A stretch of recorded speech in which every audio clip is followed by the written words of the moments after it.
first heard it through the baby monitor, a voice that sounded like mine, whispering to my daughter while I stood alone in the hallway. I used to think distorted voices were just bad reception or faulty wiring. That was before they started answering my thoughts. It started 3 months ago when I bought an old shortwave radio from a flea market. I wasn't looking for anything in particular, I just liked odd stuff, and the vendor claimed it still worked. First time I powered it on, all I got was static, nothing unusual. But around midnight, I heard it. A garbled voice between frequencies, almost like a recording that had been played too many times. This time, they sounded closer, clearer. One of them said my name, not in a questioning way, in a knowing, intimate whisper, like it had known me for a long, long time. The radio dial hadn't moved. I unplugged the unit entirely. The baby monitor, still hooked up from when she was younger, crackled, then came to life. Still, the voice kept whispering for a few seconds after. He gave me this weird smile when I paid for it, like he knew something I didn't. It was low, almost a growl, layered with overlapping tones that didn't sound quite human.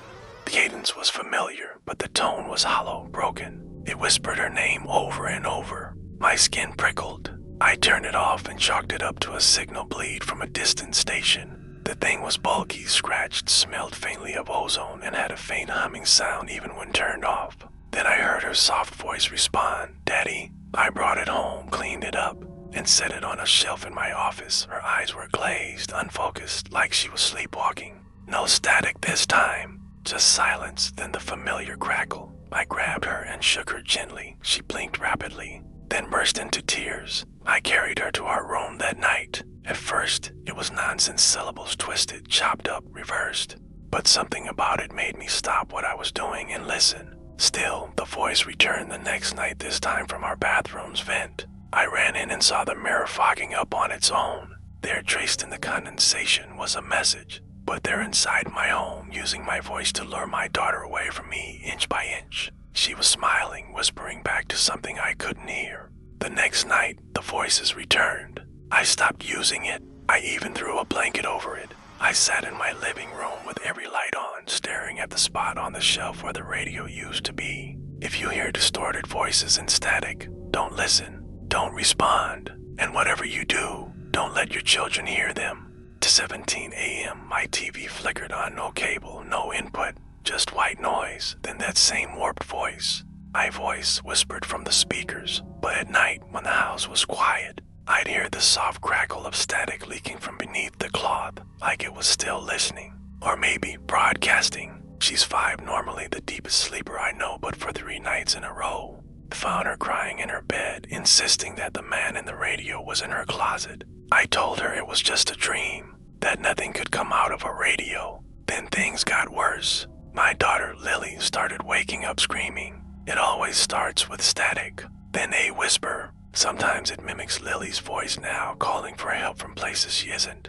I never know what's real anymore. But on the 4th night, I was walking past her room and heard something that stopped me cold. At first, I thought it was Lily talking to herself, but the voice I heard wasn't hers. It was mine, but wrong.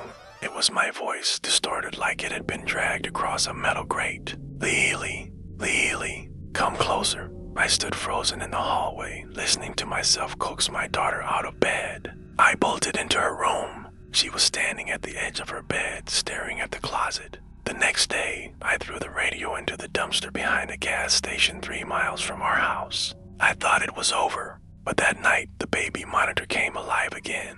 It whispered, "Why did you leave me?" I unplugged every electronic in Lily's room, including the monitor. Tune in. I didn't sleep at all that night. You're already listening. I smashed the TV, but the voice didn't stop. Every night since then, it finds a new way in through the hum of the fridge, the whir of the ceiling fan, even the vibration of the pipes. I don't know what the voices are. I don't know how they know me. Last night, I woke to the sound of Lily talking in her sleep. I crept to her room and leaned in close. "Okay," she said softly. "I'll go with you next time, please."